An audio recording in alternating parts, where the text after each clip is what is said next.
मुर्दा औरत के साथ बदकारी करने का शरन हुक्म क्या है? तो उसका जवाब ये कि बदकारी करना ये गुनाह कबीरा है और इस्लाम के अंदर जो है वो हराम है। इस किसी भी सूरत में इस चीज़ के करीब नहीं जाना चाहिए, क्योंकि ये जना की सूरत बन जाती। ला तक़रबुज़ ज़िना इन्नहु काना फ़ाहिशतन व साअ सबीला।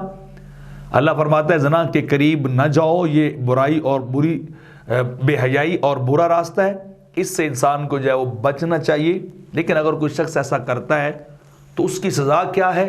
उसके ऊपर ताज़ीर है, वो हद नहीं लगेगी जो जिंदा मर्द और औरत वाली। अगर गैर शादीशुदा हैं तो फिर उनको कोड़े मारे जाएंगे, और अगर शादीशुदा है तो वो रजम किए जाएंगे। लेकिन अगर कोई शख्स खुदा न करे ऐसी कुबात का शिकार हो जाए, ऐसी गैर इंसानी हरकत का वो मुर्तकिब हो, तो उसको जो है वो ताज़ीर जो है वो लगाई जाएगी। अब ताज़ीर के जो है वो हाकिम वक़्त या काजी वक़्त की सवाबदीद पे है, और ताज़ीर के अंदर ये भी चीज़ शामिल है कि उस जुर्म को देखते हुए अगर हाकिम वक़्त, काजी वक़्त यानी जज साहब, अदालत, कोर्ट ये समझे कि इसे कत्ल कर देना चाहिए, तो ये भी ताज़ीर के अंदर बात जो है वो आ जाती है बाज़ मौके पर। यानी जैसा जुर्म होगा उसी के हिसाब से वो ताज़ीर जो है उसको वहाँ नाफिज जो है वो किया जाएगा।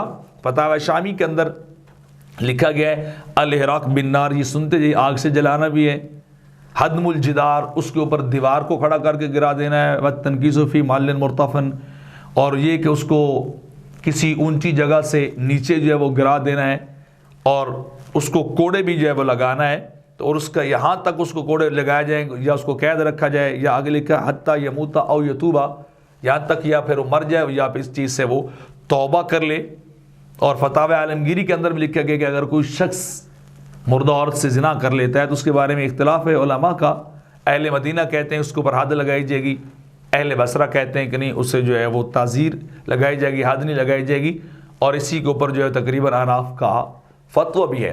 तो बहरहाल सज़ा तो रही अपनी जगह पर, ये अमल इतना कबीर गैर इंसानी कि इंसान को सोच के से जब वो ज़हनी तौर पे घिन से आने लग जाती है कि क्या कोई शख्स इतना भी गिर सकता है कि वो एक मुर्दा औरत के साथ ऐसी बदतमीज़ी या ऐसी बेहयाई का काम करे। अल्लाह हमें इस चीज़ से महफूज फरमाए। अल्लाह रब्बुल इज़्ज़त के अज़ाब से इंसान को डरना चाहिए।